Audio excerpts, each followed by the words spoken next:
And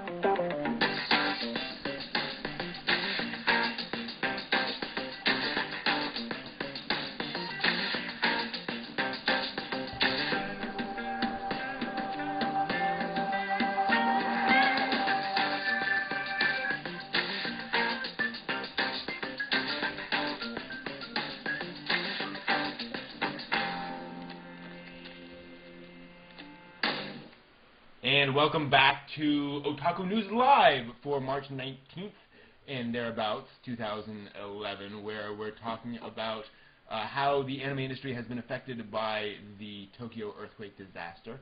And as usual, I have with me my wonderful co-host, starting with Matt Dixon from the Life and Tims of Anime. Hello, Matt. Hello, ladies and gentlemen. It's always a pleasure to be here. How are you all including all three of the hosts? How are you? Average, and by that I mean awesome. Under Ava influence. That's an illness right there. Hey, Miniman, how are you doing as well? Oh, sweet Jesus, it's too fast! I love Yoshi. And how about you, Zan? Hello, everyone. Welcome to ONL. Rising Zan here. And if you haven't noticed, I am under Ava influence. I picture of Captain Kazuragi. Yes, and Pen Pen, indeed. Yes, indeed. So I'm under freezing influence. I'm under freezing influence. I'm just an over-aggressive perv. So the by the way. So the news for the week is obviously focused very much on the earthquake and disaster in Japan. There's been a lot of changes, obviously in every conceivable way in Japan, and that has affected anime as well. Most anime and manga have been, or anime at least, have been pushed back by about a week. Obviously, with a lot of the news, broadcasts that simply took over the time slots for anime and such. So that's pushed back things. I'm actually surprised it's only about a week for most of these anime being pushed back. Yeah, definitely. And I expect it to be more. Now, the other thing too is this doesn't mean that there will be no other pushbacks, but at the very least for now they're saying we only be pushing back by a week. So that's basically the main thing in terms of delays. But it was kind of interesting. Yeah, the pushbacks even affected us as anime watchings of subs. Honestly, we've been affected. Like not so hard as much because some of the subbers have created what's called a buffer. Basically, they didn't like sub the first episode right when it came out, but they subbed next week. So they're working on the buffer right now. So we still have that to go off of, which is good, I guess. But still, this is pretty serious. Oh yeah. A lot of the main animated people were really dying to watch are now waited a week. Yeah. So we have to wait a while. But really, that's just like minimal damage to us from how it is right now in Japan. Yeah, no kidding. Yes. And for those asking about manga, this gives you a feel for what manga is like in Japan. Weekly Shonen Sunday was pushed back a day.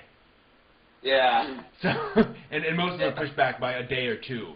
So it's not a huge effect on manga, and again, manga has the advantage of somewhat tighter. I mean, there's obviously deadlines. Indeed. But they've got their material there, so it's more a matter of being able to get the power to print it, distribute it, things like that. I think one of the big problems are going to be for manga particularly is, it may have been produced, but what trucks are able to move it out to the various places? Yeah. They're at that problem right now. Yeah, really, manga's like pretty much the old guard, but they're the invincible, unmovable old guard. I don't think I've ever, like, if Shonen Jump is not out this week, it's for a reason. It's for a reason. It's for a vacation week, basically. The manga site that I use, they tell me ahead of time that Shonen Jump is going to be out. They tell me next week. Like they tell me the week before, oh, Shonen Jump will be out this week. And they constantly have to keep reminding people that Shonen Jump will be out this week because it's vacation, okay? Leave me alone. Right. Manga, we have nothing really to worry about. Shonen Sunday, they're a smaller company, so but just even though they're a smaller company, just getting pushed back one day, that's not a whole lot. So just goes to show you that manga is the immovable tower. So nothing to worry about with manga. Yeah, definitely. And just in general, a lot of these things that you say, the impact is pretty darn minimal. So we don't have to worry too much about that. There has been some. Go ahead. Oh, well, I was going to go into what I wanted to talk about, which is Yeah. the hurricane itself affecting the anime changes. And unfortunately, there wasn't a whole lot of changes this time around, you know. For those of you who don't know, with the hurricane, you know, some things had to be changed with touchy subjects. For example, Oni-chan no Koto, that one series that none of us really liked on ONL, they had to replace some tsunami warnings instead of, like, there being just a tsunami scene. Yeah. You know, to remove the touchiness, you know. That isn't too bad, you know. They had to basically cancel Tokyo Magnitude 8.0 reruns with Lupin the Third reruns, which I think I would personally like better. No. Sorry, you can't hit on Lupin, man. Lupin just, I love it. TM8.0 is the best. You can't. Okay, you can. Anyway, I think so far the worst one was the promoting of this root double game because of the nuclear meltdown premise. Yeah. That's, well, really, so far it doesn't look like it's affecting the games, affecting the promoting. So basically they're just like keeping it low-key. Yeah. So they're doing better. I was worried about this because if any of you have watched Brent's anime primers with Neon Genesis Evangelion, which I watched recently, obviously, the reason why, the main reason why you see a little bit of the sketchiness at the end of this series, you know, with the solid frames and such, is mostly because they kind of lost their budget because they had this big idea with this train terrorist bombing. However, those exact terrorist bombings were happening in Japan at the time, so they had to basically cut off an idea to stop it from being, you know, so hot topic and like being very sensitive, and just go in a completely other different direction, which in some cases some people think really hurt the series. Yeah, and to be fair, I mean, Evangelion was having budget problems anyway. So, you know, to Dan's point, you know, that wasn't the only factor involved. So please don't write in to say, oh my god. But yeah, it was certainly a significant thing. It still hurt, though. It still hurt. Absolutely. I mean, it wasn't a kill-all thing, but it certainly hurt a little bit more that they got even more off schedule. Absolutely. And the changes to this anime this week are all essentially temporary. Like they said for Oni-chan no Koto, they're just going to essentially play something else while those scenes are going on, and then pull it back. So it's not like they're changing for the DVD release or anything. It's just for broadcast. So so it seems like most of these things are just we're gonna hold back on this, and then see what we do, see what we should do in the future. That doesn't sound too bad then. Okay. Yeah, I guess I was just a little bit worried because actually, you know what? I wouldn't mind seeing the train bombing, ending with Evangelion. I wouldn't mind seeing that. That looks that sounds kind of interesting. Since the train is mostly what they use for transportation throughout the series. Yeah. Well, who knows how the movie's going to work out? Maybe we will. Whoever knows. And so more results of the disaster in sort of full irony mode. Both Tokyo Anime Fair and Anime Contest Expo were forced to cancel.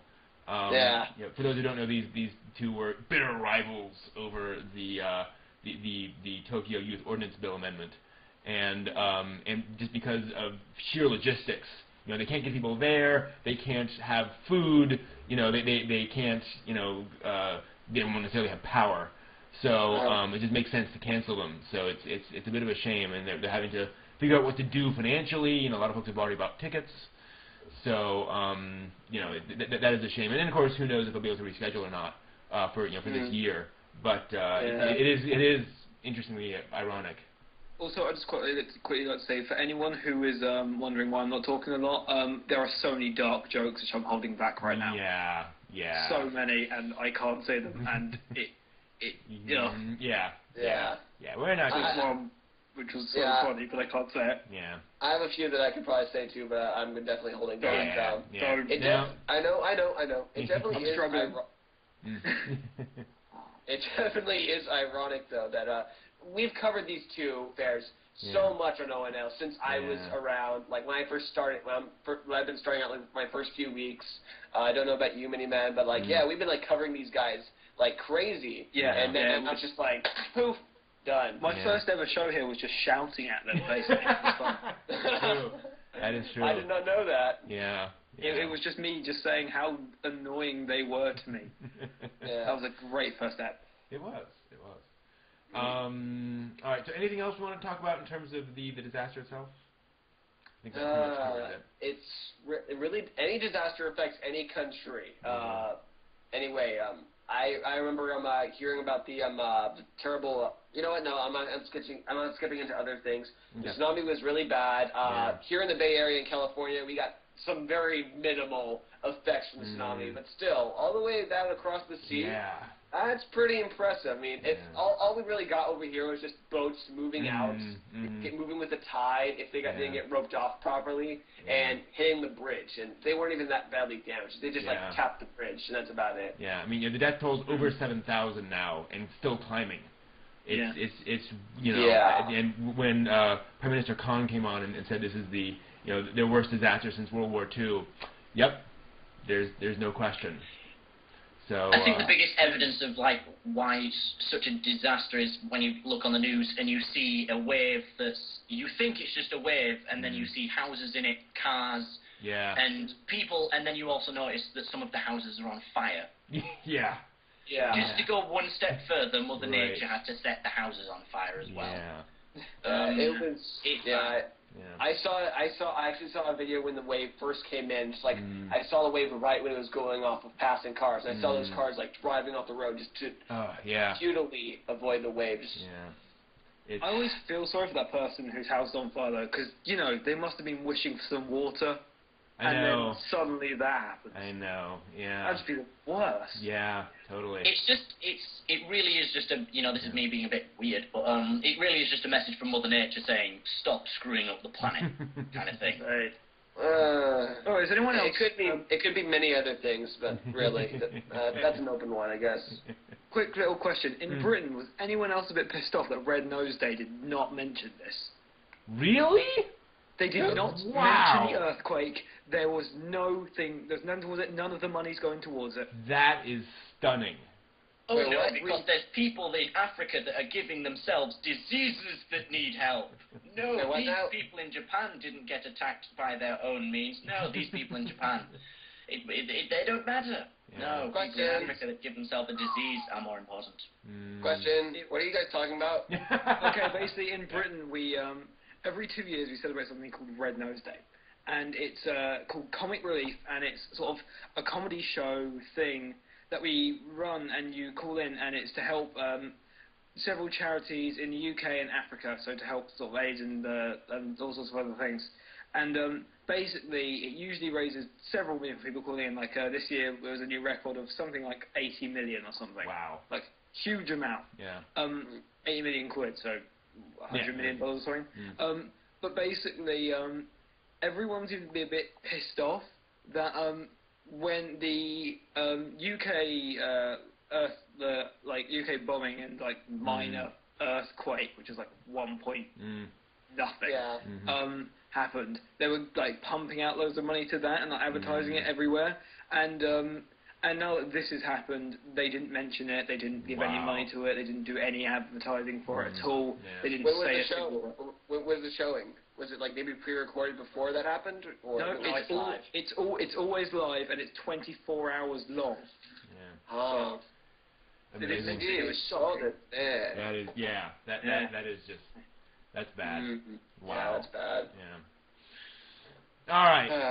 So, actually, a bit of nice news out of there, which we wanted to mention, is this charity dojinshi. A bunch of different mangaka have come together to do a charity dojinshi called Higashi Nihon Daishinsai Charity Dojinshi, the Great Eastern Japan Earthquake Charity Dojinshi, which they plan to release at Comitia 96 in May. 35 different creators have decided to contribute to the effort. I'm not going to list them all, but you got folks from Shonen Magazine, Shonen Rival, Evening, Kiss, Ribbon, Nakayoshi, Chorus, all sorts of different magazines there, all looking to contribute to this, and of course proceeds will go to that. So I think it's a neat idea. I really like the idea of folks coming together to use their specific talents in a way that will help with this disaster. Oh, look at the cute little girl with her big nut mittens.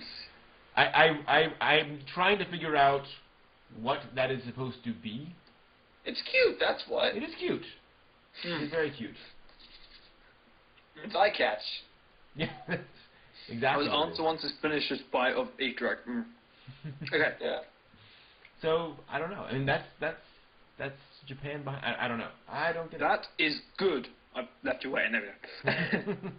I think I only know about a few of these series. Fairy Tail, obviously, I know. That's probably like the big guy right there. Well, Hiro something, right? I can't remember his name. So it's the artist behind Nadam Cantabile, Fairy Tail, School Rumble, Full Moon no Sagashite, Digicarrot, GTO, Get Backers, Zatch Bell, Gosick, Shuffle, Suzuka, Hellgirl. Lollipop creators contribute. Yeah. So I don't know what that means. Lollipop is a manga of I see, but like with Gosick, like isn't Gosick a light novel? So is it a light novel or is it a manga?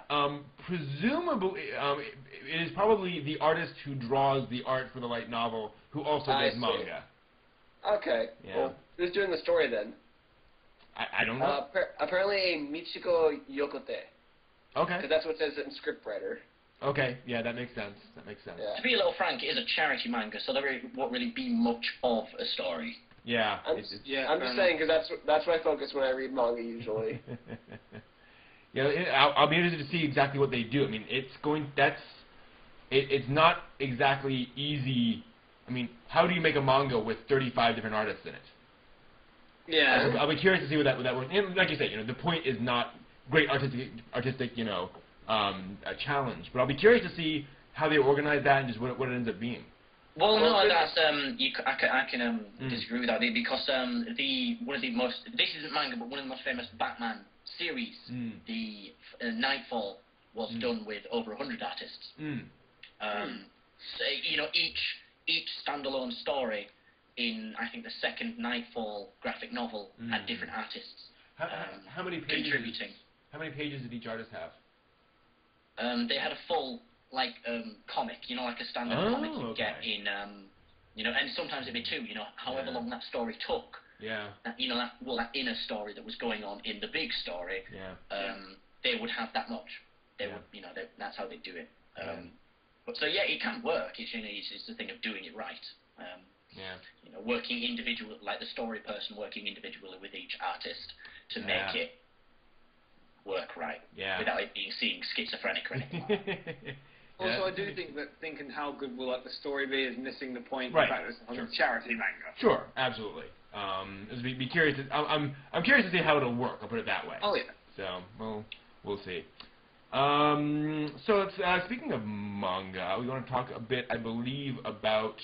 Do you want to talk about Sailor Moon? That definitely seems nice. Even I'm the only person who's never seen anything of Sailor Moon ever. I feel disappointed. This is not my episode, really, is it? Yeah. All right. I only like the first season, the second season, and bits and pieces of the third season. The fact that the blonde sailor and the blue sailor are lesbians. Yeah, that always gets attention. They totally are. Oh, they absolutely are. Quite explicit. I was about to say explicitly. Well, I'm sorry, Chad. They said so. The term dykes. Okay, then. Okay. So basically, for those who don't know, Kodansha USA has announced that they are going to be releasing Sailor Moon, the manga, in the West, starting in September. The whole Sailor Moon plus codename Sailor V, which sounds like porn but is not. And which is basically the prequel to Sailor Moon. Yeah. So it's actually kind of funny because in Sailor Moon basically. Serena, the girl, always looks at Sailor V. 'Cause she's like this big superhero girl thing, and she's like, "Yeah, I'm so envious of her." And yeah, she turned out to be the exact same thing as Sailor Moon, but less powerful, and she shoots stardust. Yeah. Sailor Venus was kind of the build up to Sailor Moon. Yes. It was just kind of the I'm going to try this out. Okay, now I'm going to do Sailor Moon. So, but we haven't gotten that ever. And for those who, that's really surprising. Actually, I just noticed that. Yeah, we've never gotten the Sailor Moon manga. Yeah. Well, no, we've had the Sailor Moon manga, I think, in pieces. We just haven't had codename Sailor V yet. Oh, okay. But we've had the manga of Sailor Moon before. Okay. I don't remember. I've never remember seeing the Sailor Moon manga ever translated. it did not do well. It did fairly well, but it's one of those things where, from what I've seen, like I haven't seen it much in bookstores or in libraries. I think it's one of those things where all of the girls who wanted it bought it, and then it disappeared. Yeah. For whatever reason, it just did not have a lot of staying power. Intriguing. Yeah. And I mean, for those of you who may be laughing, I mean, Sailor Moon is one of the biggest anime and manga franchises like ever in Japan. So it is pretty big news even today, despite it being an older property. Yeah. And also the ending of the first season was also pretty good. It was pretty. I don't know if I haven't watched full Magical Girl anime. You'd have to ask Seraphy for that answer. Okay. All right. But the ending for the first series was pretty good. Season series, I don't know. Yeah, whatever. Yeah. It's a series. I would totally buy the manga though. I would totally buy it just for the memories. That the original Canadian dub is so hard to find. Gosh, it's so good because it's so bad, but it's so hard to find. So hard. Well, the manga was better. It always is. I disagree with that entirely, but everything. This totally isn't my episode. Yeah. Well, if Haruhi is an example of the manga being better, then yes, Brent is right, because the manga of Haruhi is way better. Just in my opinion. Because everyone disagrees. I agree to a point, but let's not get into that. Yeah. I don't think that every manga, just so folks understand, that's a running gag on here, that the manga is always better. Just so everyone who's watching understands how little I realise this is totally not my episode, I'm literally playing a 360 game with one hand while doing Wow. Alright. Oh yeah, well I'm playing a Pokemon online game right now. The card game. Oh yeah, well I can't talk about that. Oh yeah, well Brent's presenting ONV with one hand.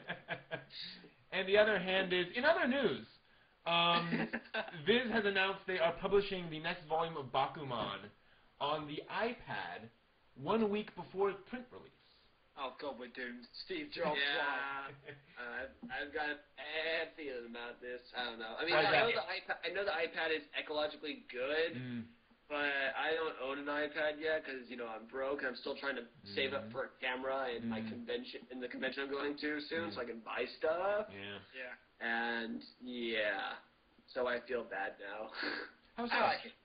I'm happy about it. And also, I'd rather buy the manga personally, just because it looks nicer on my bookshelf. Yeah. I don't know. Well, this still lets you buy the manga. I know, but it just seems they're favoring the iPads. Well, I guess I can see why they're favoring the iPad release, because it's cheaper. Well, I think it's also to basically. Well, Please may not God true. that is Steve Jobs. I'm trying to figure out. I mean, is this a play to kind of undercut the digital manga market? Essentially pirates. Is this a way of getting a digital copy out there so folks can read it that way if they want to? They don't have to fan translate it. I don't know. Could be. I don't know. It doesn't really fit, but. Yeah, because trust me, Bakuman, at least how it is here in the States right now, is like way farther than how it is right now. It's like chapter 100 something, 30. Maybe it's in the 200s. I can't remember. I think I'll look it up now just to see. Fair enough. I think Shaman King 25 in the chat room is right. They're trying to drive traffic to the iPad app. Of course they are. Yeah, I think that this is more just trying to it's a publicity stunt to get more folks on the iPad app. Steve Jobs is paying them behind the alley. Steve Jobs is so happy right now. Just we have the otakus, we have the people who love HDMI port leads. What can we do next? They already had the otakus when they released the iPad and the iTouch and the iPod. They already had the otakus. This just makes them love them more. I'm sorry, Matt, but as an Apple resistance fighter, I shall win. I shall beat Apple. Bakuman's at chapter 123, and the title of the 123rd chapter is Pizza and Tea. Nice. Yeah. By the way, Miniman, I'm sorry, you lost. Back, Miniman. I think you cannot advance. I think yes, you cannot. I think that war is over now. Why is it not in commas? So it's an interesting trend. I mean. And part of that, too, is just the whole digital manga movement. I mean, we've really seen Not a lot of push by the publishers. There have been some attempts to put stuff out there, but it's definitely been lagging behind the print stuff. Yeah. So I'm quite intrigued that they're saying, okay, now we're trying to sort of push the digital side of things. And as some of you, in the chat room may or may not know, I have an iPad, and I really like the manga experience on the iPad. I think it's a great way of doing things. An iPad. You have to be able to you have to own an iPad, and it's one of those things where I totally understand folks who can't afford it, whatever. That's cool, but I think it's a really neat direction to take. And like you say, I definitely want to see the print side of things continue. I'd like to see the digital side of things at least have parity. Parity, not parity. With as you can guess, the only reason I hate the iPad is because I don't have one. I understand. Like the digital mangas is well, just in my opinion, brilliant. So that's the main reason why I'm happy about it. Because I may or may not own my own digital mangas. Yeah. Yeah. What? Why do I still work for this show? So insignificant right now.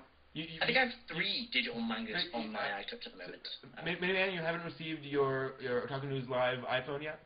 No. Oh, I'll put that in the mail then. Okay. Zan, you haven't received your face yet? Well, Brent was a little bit generous to send me an iPhone and a BlackBerry. Just the official Otaku non-video BlackBerry, yeah. Right. And they're all pink. Oh yeah, pink. They're gonna be pink. Right. Real men wear pink. Smart men wear as little of it as possible. Oh yeah, smart.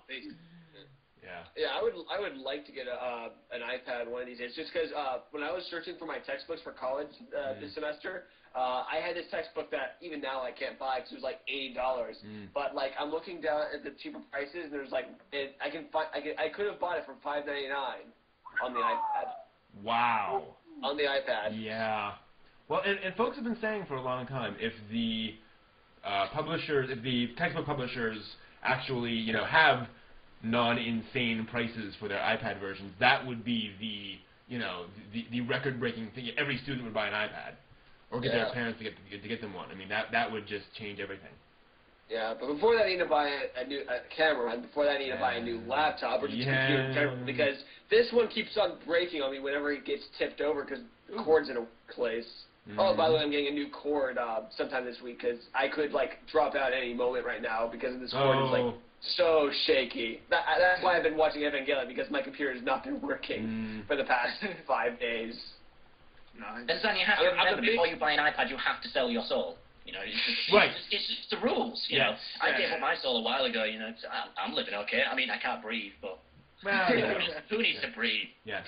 And the advantage too is you're immortal. Until you die. Yeah. Until your iPod product breaks, then you go into shutdown mode until your warranty is no longer void. Correct.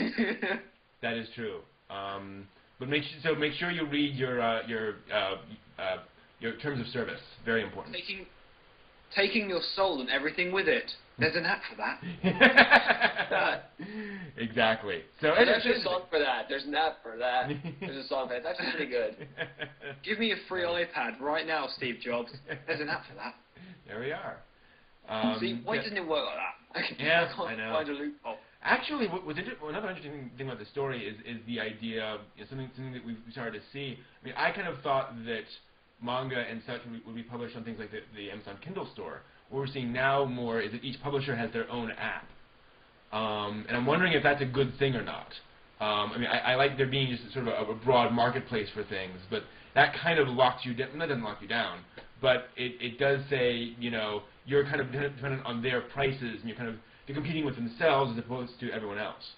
Yeah, having separate apps does promote, knock stuff over, it promotes competition. It's like the theory that one day one company will own the world won't work again. It's the same on the iPad. There will never be one universal app for anything, right? Because competition is what works, is what sells stuff. If there is no competition, prices just go up and up and up and up and up. They will.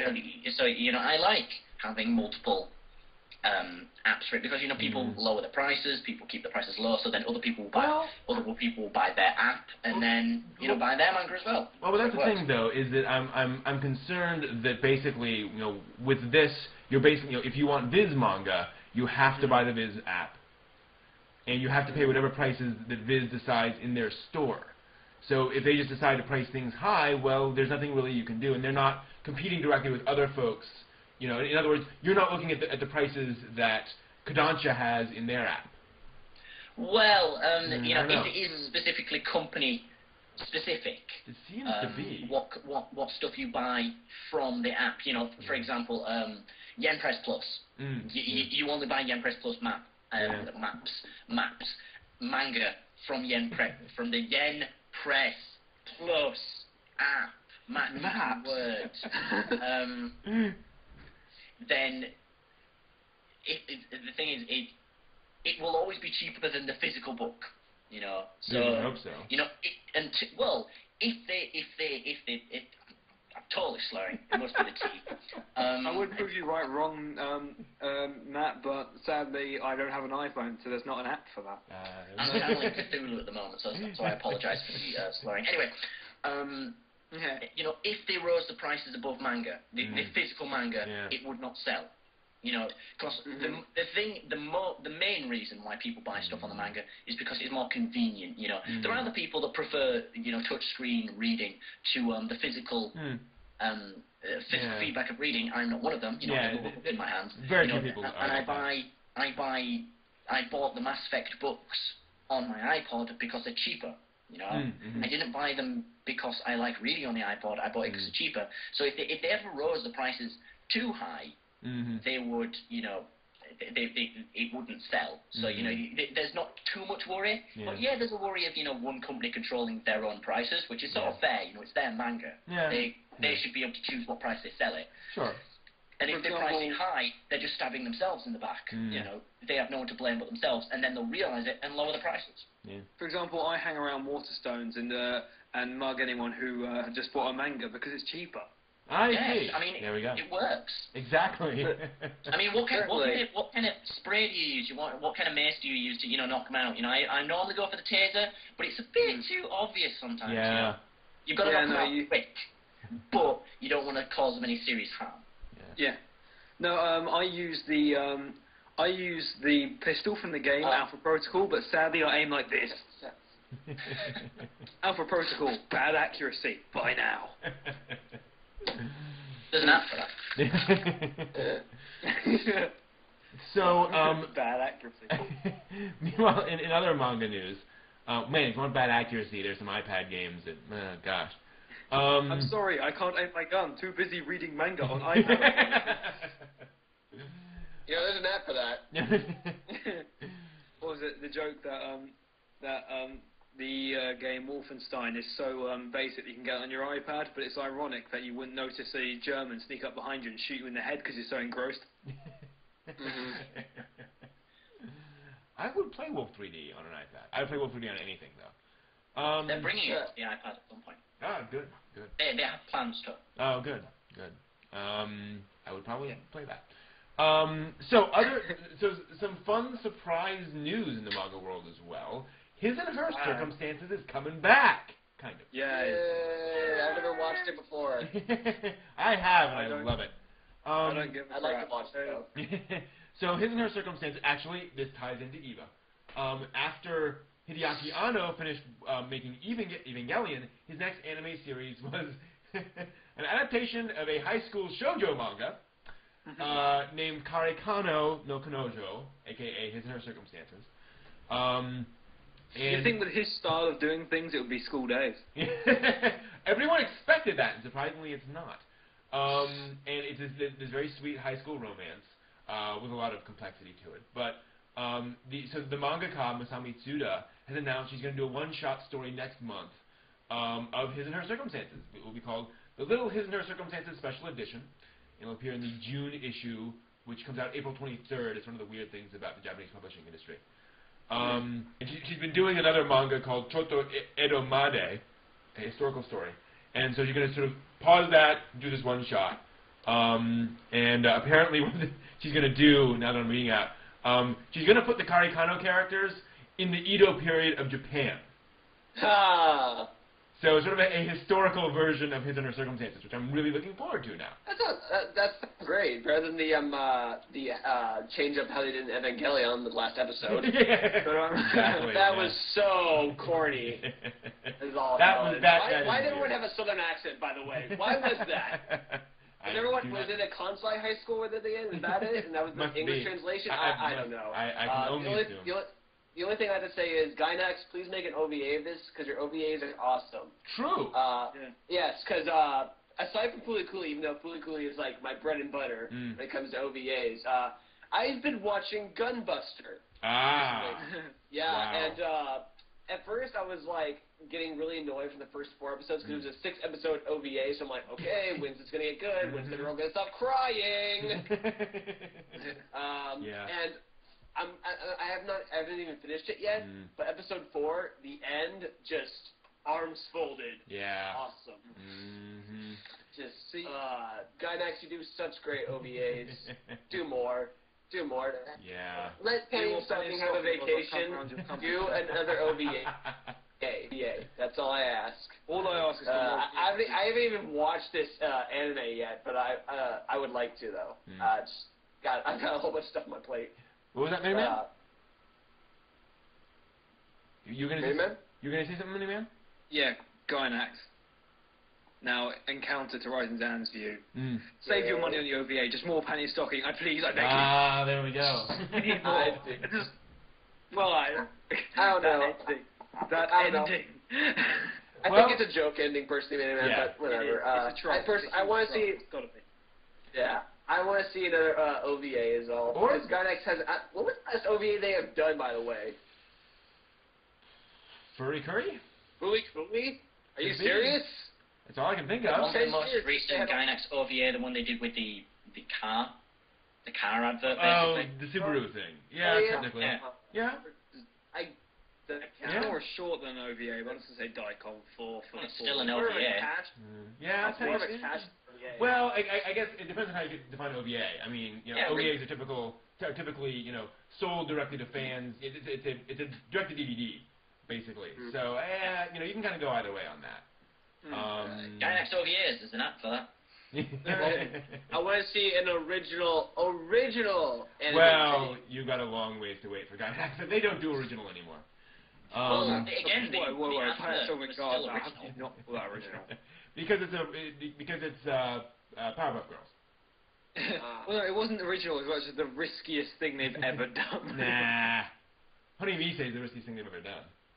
Well, okay, not like financially, but just a case of will people really hate this? Oh no, Honey Mise was definitely. Controversially, I would say. Yeah, Honey Mise was definitely. Then again, there is Ava though. That was yeah. I mean, well, they were in dire financial. I mean, they were going to shut down the company if Eva didn't work. So that's sort of definitely a major case there. What's funny is they made the other OVA, Otaku no Video, right before they made Evangelion, which is like their biggest and their best and their worst success. Just very ironic, and they're half right, I guess. Yeah. I love the fact that if you ever go on like a list of like best and worst animes, somehow Eva always appears in both. Yeah, pretty much. Yeah. I don't know. Like I keep on coming back to Gainax just because they have a certain flavor to their work. And actually, just recently I watched the anime reviewer Jesu Otaku. She's pretty well known on the internet. She actually finally reviewed Gurren Lagann, and it was apparently her biggest, most anticipated review people have been asking her to do. Okay. And although I hate it whenever she calls it Gurren Lagann, she gave it a big, she gave it 3 out of 4 stars. That's her rating system. I don't know. Okay. However, I didn't like how she called it stupid. I mean, but like I don't know. There's lit more than. There. Again, that's just me thinking that Gurren Lagann's deeper. It's not the deepest thing, I will admit, but it does have some depth if you look. Okay. You just need a touch in your foot there. I seem to be the only person here with the least experience in Gainax, because the only Gainax anime I've watched all the way through was Mahoromatic. Yeah, My opinion was awesome. Oh, okay. Another OVA I forgot to. I need to watch from TV Gainax. series. Yeah. TV series that had the worst ending ever. Well, you expected that ending though, and I just know that from watching the first episode. You did not expect that ending in Mahoromatic. I'm not getting into it, but you do not expect that crap ending in Mahoromatic. And of course, on the first Lightsabers and the future. Yeah, totally expected.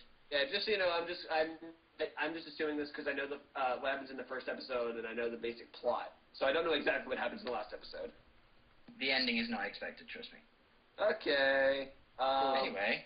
If we're done with news, there is one thing I'd like to talk about that's outside the news. It's something that Miniman brought up 2 weeks ago about our favorite subject, Tokyo Pop presents America's Greatest Otaku. Okay. Oh, God. Just don't remind me of that show. I'm getting it out of my head.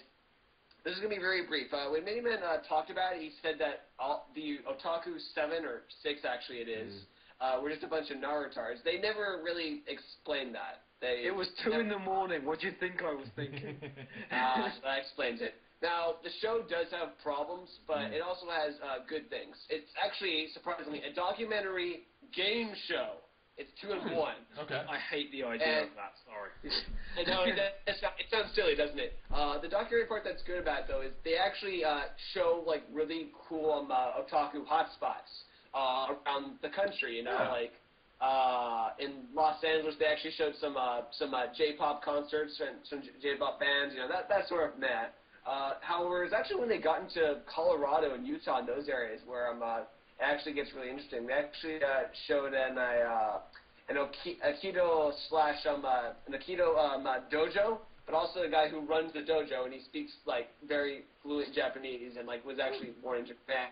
He also runs a very popular authentic sushi shop on the side. Cool. Yeah, and just like we're also interested, we also see some really interesting people. Also, second episode, they take us to Dallas, Texas, which what's big in Dallas, Texas that's anime related? Funimation. And what they do, and actually, what was really cool about when they went to Funimation is they actually got an interview with Justin Cook. Did they mention anything to do with, certain Phantom, British edition? No. There was a poster with your face on it that said, never! Just like wanted, they meant 12544. Yeah. Or just at the bottom,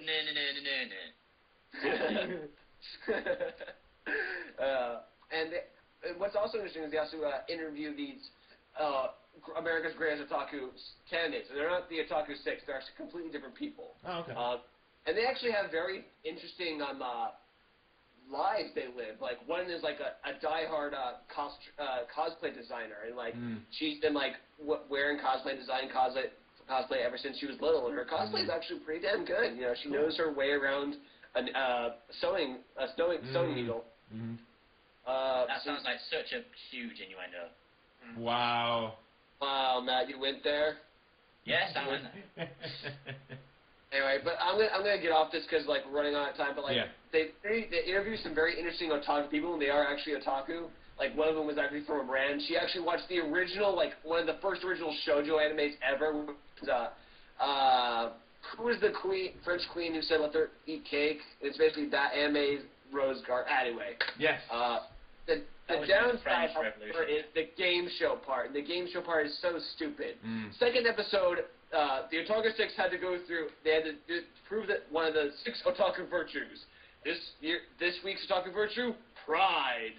And they used a Japanese proverb, and it sounds so stupid just coming out of Stu Levy's mouth. And yeah, Stu Levy's freaking annoying. Okay. He's a weeaboo and an idiot. Anyway, and what they had to do was they had to wear cosplay and they had to walk around in public. And what I did not like is one of the groups walked, they're in Utah, and walked around a Mormon church.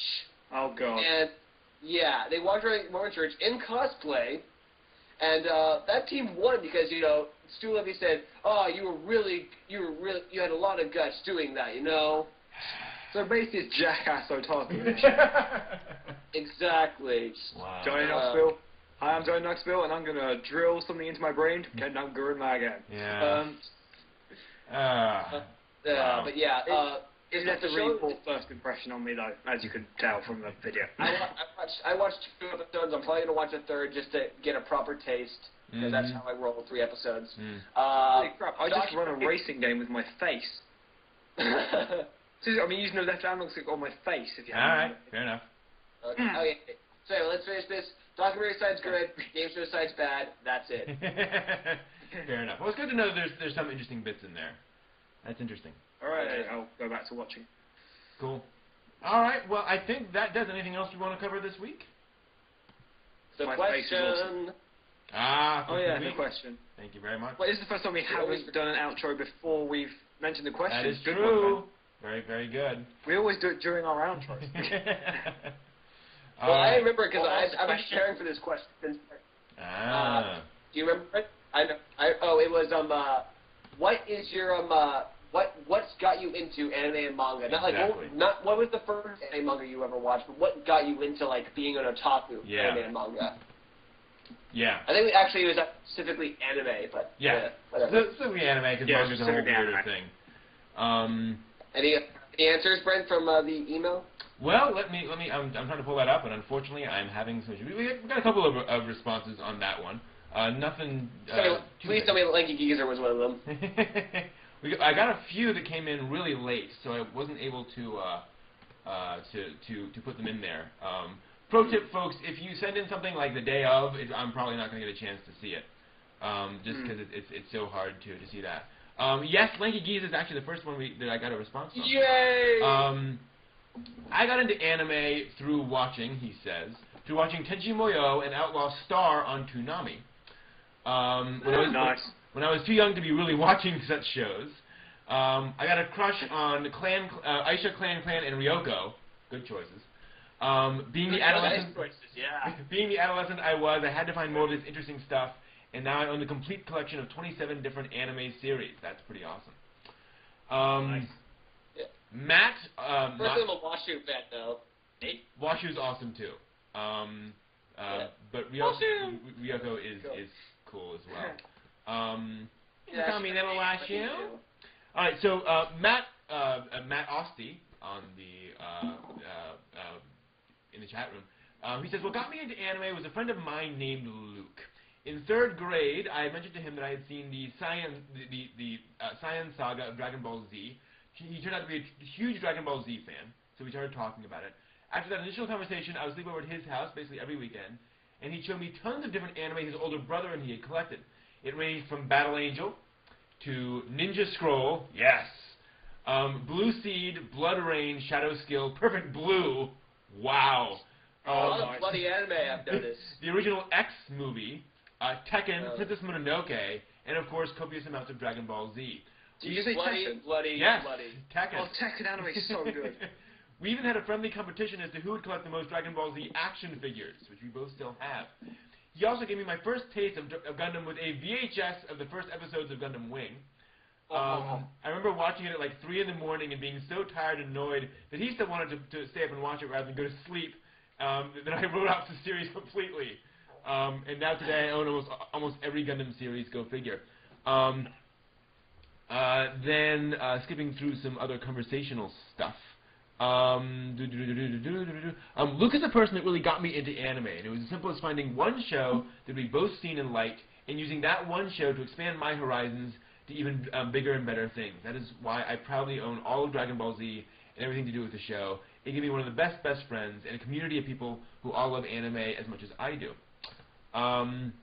That's a great one. And then we got a response on where is that? I have some responses on YouTube. I'm trying to load here again. Lost Faith 1980 says, I've been a fan of anime since I was first exposed to it when I saw La Pura and Mysterious Cities of Gold on TV when I was around 5. I'm now 30 years old and still an otaku. Though when I was 5 I didn't know it was anime at the time, I just knew I loved it and wanted more. I found out in 1994 when watching a documentary on anime on the BBC hosted by Jonathan Ross, which was followed by a showing of Akira. And that was me, 14 years old, and hooked for life. Certainly understand that. I respect that she calls it Lapida instead of Castle in the Sky. Yeah, that's true. He said Lapida. Yeah, I respect that. I respect that, good sir. I respect that. Yeah, he mentioned Jonathan Ross. Jonathan Ross was the sort of emissary for anime in Britain. Okay. He's a huge fan Cool. of anime, and it's sort of a good and bad thing because he's sort of a pervert. Yeah. But he's a pretty cool guy. I read his book. Okay. The one specifically was Why Do I Say These Things, and it was fantastic because it involved a religion of superheroes. Which sounds like the best religion ever. So read his book; it's good. Cool. But yeah, he sort of like promoted anime quite a lot. It's like if I can find my DVD of it, which I can't, on the front cover of Spirited Away, at least over here, is Jonathan Ross's review of it. Cool. Nice. Yeah. So Matt, how about you? How did you get into anime? I should really technically say Batman Hand of Azrael. But that's basically what started my entire nerddom. What got me into anime? Pretty much to same as Lanky Geezer, Tenchi Muyo, and Outlaw Star. Yeah. I was watching them again when I was too young, and it really solidified my love for anime. And you know, it was coming back to anime as well because you know I've even said this a few times. I had a massive, huge, just infinitely large break from anime. And when I came back, again, I was hooked. And I'm quite happy that I get to mention its name again. It was Tuara Medusa no Index that I came back to. I tried it out, and again, fell in love. Cool. And while we're waiting for Miniman dropped off here for a little bit. There he is. Kind of a little bit technical issues. He's on again. Okay. I'll stall for him. Okay. Dan, how about you? I've got a semi-big story here, just because. Okay, so when I was a kid, I love cartoons. I love cartoons even now. I have a huge library of cartoons in my head that I can just pop off at any time. Okay. First anime I've ever technically watched was Speed Racer, and I was so young at the time that I didn't know how bad it was. Right, yeah. In fact, even now I just remember that Racer X was actually Speed Racer's twin brother who actually died in a car accident anyway. From there, you know, I was going off of anime. I wouldn't watch it religiously, though. I would watch it, like, because, you know, like, for example, I wouldn't watch it, like, into anticipation day after day after day, because usually I would, like, skip an episode because I was busy doing a chore, or I was busy playing on the 64. Anyway, I got further introduced thanks to my cousin, Darlin, thank you very much. She got me into Trigun, which is a series that I love to this day. Mostly because she was my excuse to watch Adult Swim because, you know, she was older than me and she could. I was young, I couldn't. So, yeah, she was basically my ticket into watching Adult Swim anime, the good stuff. Okay. But what got me into being an otaku, it's kind of embarrassing. I think I've said this before, but Hinata Hyuga from Naruto. First episode of the anime, it was good. It was a good first episode, but when I saw that shy little girl and I saw the intent that she had for Naruto, I was hooked. I was interested automatically. I wanted to know who she is, why she likes him, and if they're going to get together again. Yeah. And I was about 12 or 13 at the time when this happened. And the anime was going way too slow for this happening because she was a minor character. So I bought the manga from Borders. I read the manga, fully got caught up with the manga, and it wasn't far enough. So I was like, just, how am I going to find out? And an otaku from my school, can't remember her name for the life of me right now, but she recommended, well, you watch the anime online. I'll do that. I watched it on YouTube back when the sub was on, watched it, I went through all of the filler, watched that, got fully caught up, and then that wasn't enough still. And then she said, why don't you read the manga online? I'll do that. I read all the manga, and I'm fully caught up, and I'm still reading to this day. And from then on, when I went to buy Borders from more Naruto manga from Borders, I found Aisho 21. Read that, loved that, and it's been growing ever since. There we go. Nice. What I really like about how you told that story is you told it exactly the same as when you last told it. It's true. Exactly. Word for word. It was pretty much the same story. Consistency is a virtue, my friend. It is a virtue. It's a manly virtue. Hooray. Indeed. So how about you, man? What got you into anime, man? Oh god, it's a stupid story. It's just a series of epic, awesome coincidences. Okay, I hate football. Despise it. Think it's the dumbest thing ever. So every time that my parents loved it, and every time like there was football, everyone had a party, and I always just retreated to a room on my little lonely computer. And one day I was on some TV Links website, and I was just like, you know what? Let's just look for something weird. So let's find the weirdest name thing I can find. And being that I was 10, for some reason the word bleach was weird to me. Okay. I was like, why would you name... Like, I thought it'd actually be a sitcom like Friends. That is a weird name for a show. That's true. Because I was like, you know, I thought it'd be a sitcom like Friends, because it's like, you know, it's just a word. Yeah. It's an obscure... I was like, oh, maybe it's like about, I don't know, some laundrette or something. So watched it, and there's this guy killing, like, monsters. I was like, this is awesome. And then didn't watch it again until...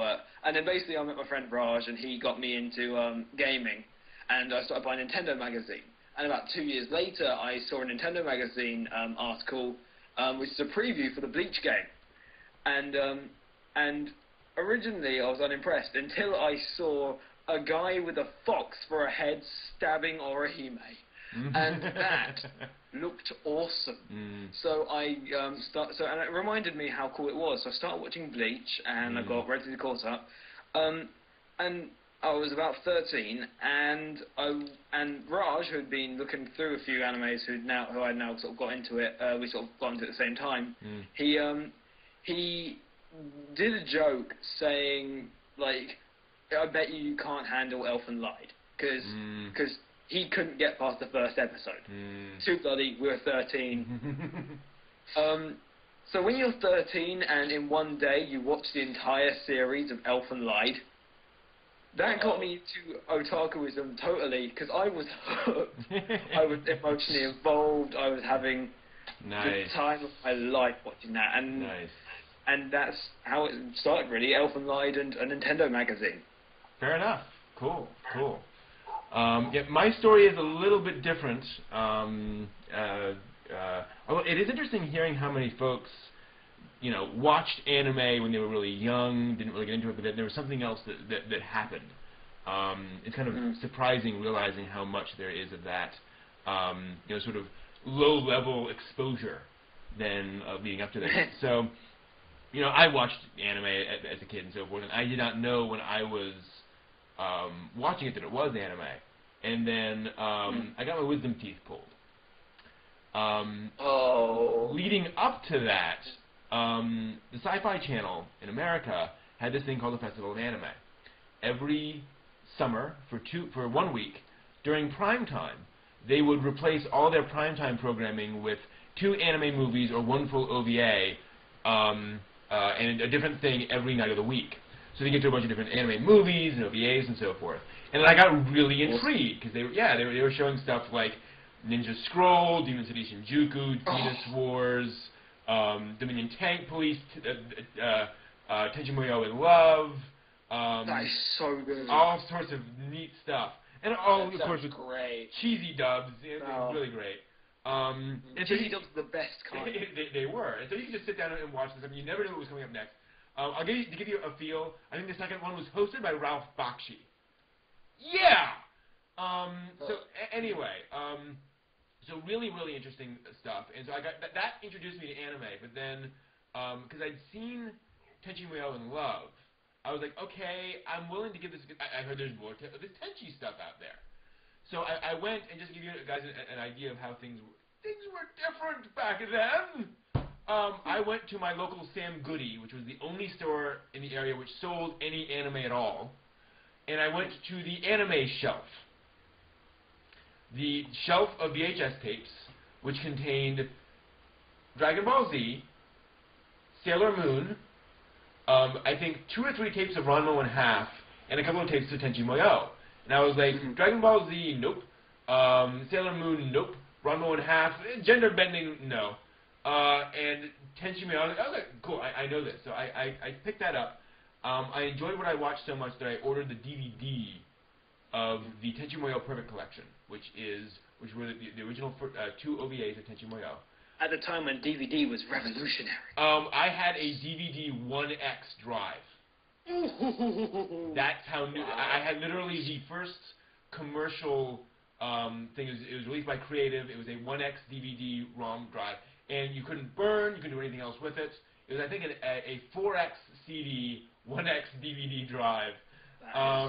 The coolest thing ever. And I just plugged it. I just installed it in the. It's huge too. Anyway, I just installed it on my computer. I had my wisdom teeth pulled, and so I sat in my bed in tremendous pain and then in complete bliss when the meds kicked in, and I watched both Tenchi Muyo OVAs straight through, and that was it. I became an otaku at that moment. I absolutely fell in love with everything about it. It was funny, it was dramatic, it had action, it had character stuff, it had weird fantasy elements, weird sci-fi elements. It was just everything thrown into one pot and stirred and done in a way that I was just fascinated by. And I was like, okay, from this point on, I'm pouring lots of money into it. And by the way, folks, that Tenchi Muyo Perfect Collection retailed, I believe, for $120. And I got it for, I think, $80 or something on Amazon.com. This was just as Amazon had first created their anime category. That's how early it was, that they had just established this as its own thing. So this is why there aren't enough otakus in Britain. We're not pumping the British with enough meds. There we are. That would do it. Actually, it's ironic. In 2 weeks, I'm actually getting my wisdom teeth pulled. Ah, nice. Oh, you're going to have some anime heaven, my friend. I've already watched all of Evangelion. I've got from what my friend gave me. She has I have the best sessions 1 and 2 of Kawaii Bebop, so I'll probably watch that. Yeah. That would be so good when on meds. Brent, any idea what the record of Lodos War is? The record of Lodos War, absolutely. And now you're in D&D, that's awesome. So back in the 70s, there was this D&D magazine in Japan, and in that magazine, one of the things they published an actual campaign log. Here's what we did during the campaign. It was very popular, and it was called The Record of Lodos War. That was their campaign. So The Record of Lodos War anime is actually an adaptation of a D&D campaign. Nice. There wouldn't have to be any carry-on characters in that campaign. I'm trying to think if there is a thing, but and I say that mainly because it is important for folks to understand. You go into there and there is the quiet country boy who gets a sword. There's the dwarf. There's the cute elf girl. There's the thief. I always am the cute elf girl. Boy. It is incredibly cliche, but it's because it's like first edition D&D. So that's why it's there. Oh, Zam. Oh, yeah. If you're on meds, sky blue. Ooh. Sky Blue? That'd be great on meds. Yeah. The movie? Yeah, it's a wonderful day. I'll see if I can get it, because I can't watch any anime since I have a laptop. I don't want it to break again. Gotcha. What about the Nadesco movie? I would wait until you've seen the TV series. I see. Yeah, I thought as much. Yeah. I'll definitely have to watch Kawaii Bebop though in the Record of Lodos War. Yeah. One thing I want to say before we end this session of ONL is Mark Fujita, the Psychotaku. He has a hilarious story of how he got into anime and manga. I know he's in here, but it's so short and it's so funny. Basically, he and his family moved over to America from Japan. His father was a salaryman. I think still is. And he was still doing work over and over from Japan to America, and he had to bring his son along, Mark, as a little boy. So Mark's father, he was working, and obviously Mark was getting into stuff and bothering him, and so eventually his father got so fed up they just grabbed a taco bun of Dr. Slump and threw it at him. Mark cried a little bit, picked it up, began reading it. Nice. The end! And that hit on the head was why he became psycho. Yeah, he's actually a really cool guy in public. I actually sent him an email having him go on. We should really schedule a time to bring him on because he's a really cool guy. Awesome. So the question Me and him would get on so well, it's true. So the question for next week, and as usual, you guys can either email me, Brent@otakunovideo.net, or otherwise leave a... Well, you can't leave a comment on this video because there won't be any comments. Anyway, shoot me an email at Brent@otakunovideo.net with your response to the following question. What is your favorite image from an anime? Like your favorite single moment in an anime that just sort of, stops you cold every time you look at it. Can I use the Kamina cross image with Buta again? Save it for next week. Okay. No, I'll think of something different because I already said that. That scene from Bible Black.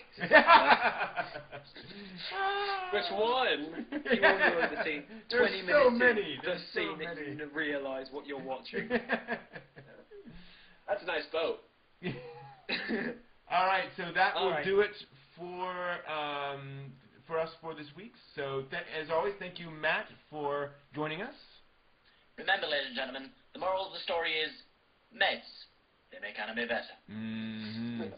And thank you, also, Miniman. fish are the business. Yeah. And thank you, Miniman, Only as friends well. will get that joke. Miniman, thank you for joining us. And I am holding up a game. Ah, very exciting. Matt Dixon. I can't see it. Video's not working. Oh, no. Oh, Final Fantasy 13.